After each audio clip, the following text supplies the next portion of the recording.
Hey everyone, welcome to our first online Earthworks class. I'm really bummed that we can't meet like we normally get to at the Outdoor Discovery Center, but I am really grateful and excited that we get to meet in this way, so thanks for tuning in.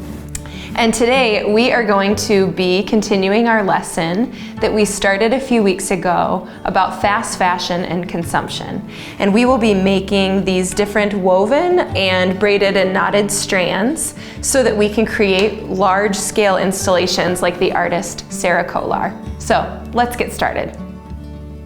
For today's lesson, you're going to need scissors, and then you're also going to need fabric that you can cut up.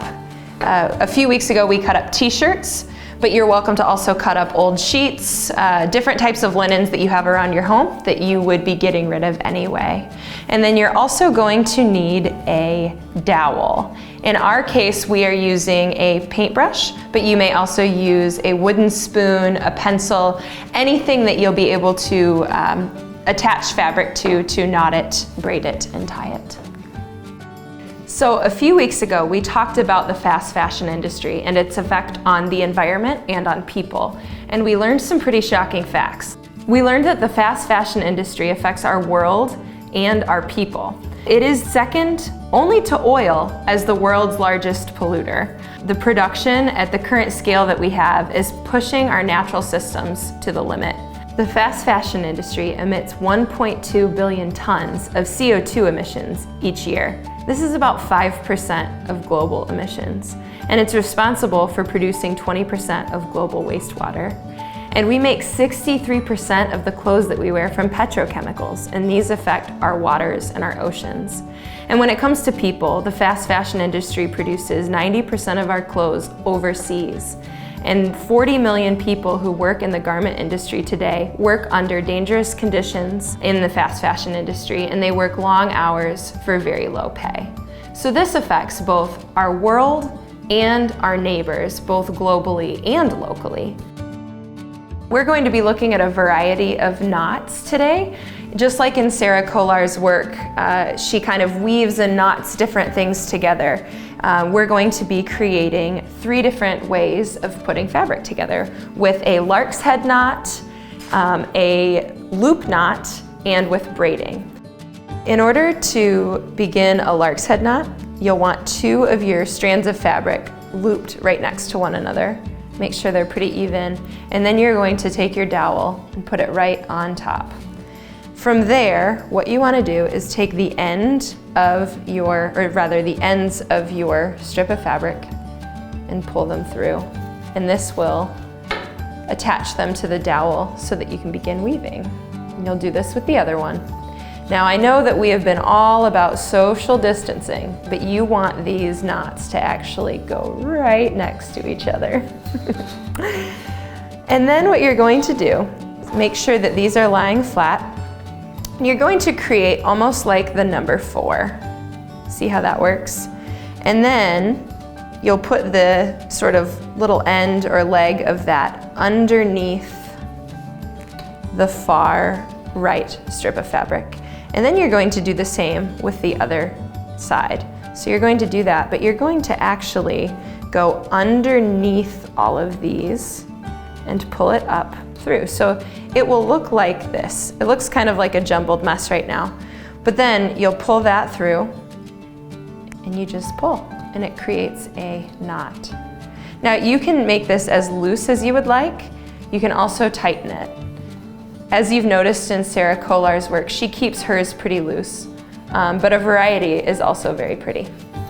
And then what you're going to do is you're going to do the same exact thing, but on the opposite side. And you'll keep alternating that way. So you have your backwards 4, put it underneath the far left strand, and then you take the far left strand and put it underneath all of the strands. Pull it up through that loop, and it creates a second knot.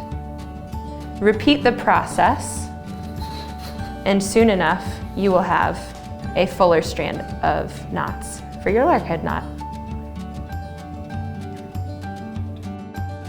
The next pattern that we're going to explore is a braid.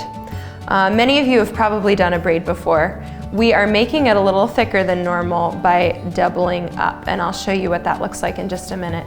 So just like on our last knot, the Larks head knot, you're going to want to put, actually this time, 3 strands of fabric next to each other, and same deal. You're going to loop through to attach each time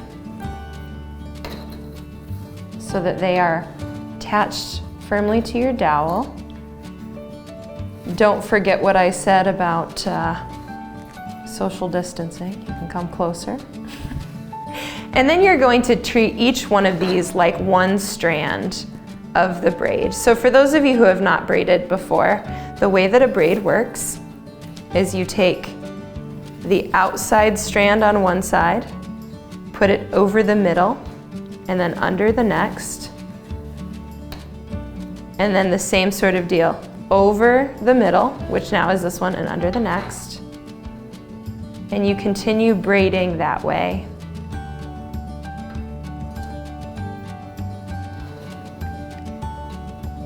You can pull it through each time. Many of you have probably braided hair or braided friendship bracelets. The beauty of doubling up like this just means that it creates a thicker braid. So our final pattern today is a common loop knot. And many of you have probably tied a knot before like this. You know, you tie that way when you tie your shoes, but the way that you can keep repeating it is unique. What you will need is one long strip of fabric, and you will loop it almost like the breast cancer ribbon or something. Yeah, you'll loop it much like the breast cancer ribbon, and then what you'll do is you'll put the loop, this end through in a loop, underneath through that loop, and you just pull. And then you kind of pull this down a little to make the loop smaller, and you repeat that.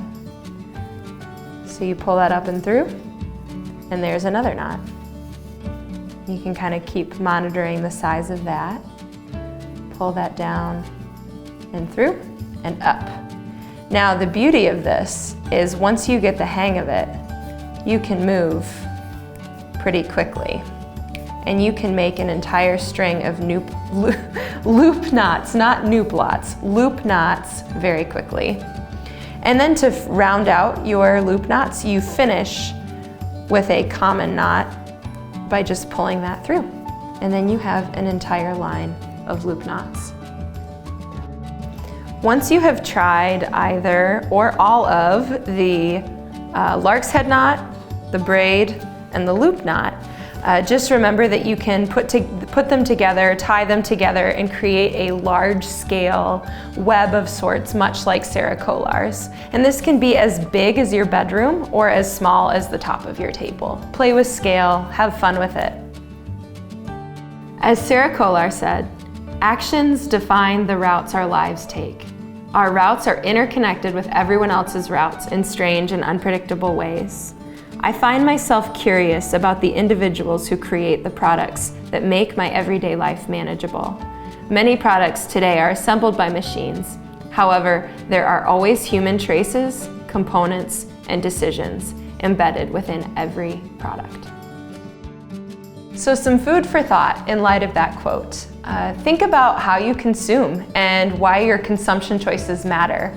And some ways that you can make wise consumption choices is just being mindful. So thinking about buying ethically sourcing your clothes or things that you use. Another option, if you're like me, is to buy secondhand. Buy things that have already been consumed one time and can continue in their life cycle. And then always, lastly, make art. Your voice matters, and your creative voice on these issues is a really important way to share your perspective with the world. So always, always, always be creating. Next week, we will be looking at the life cycle and symbolism of leaves, and we'll be kind of checking in with our own emotions and moods during this really bizarre time. And we will be looking at the art form of Zentangles. Zentangles sort of help us focus our emotions and check in with ourselves, and we will be creating with leaves. So we'll see you next time.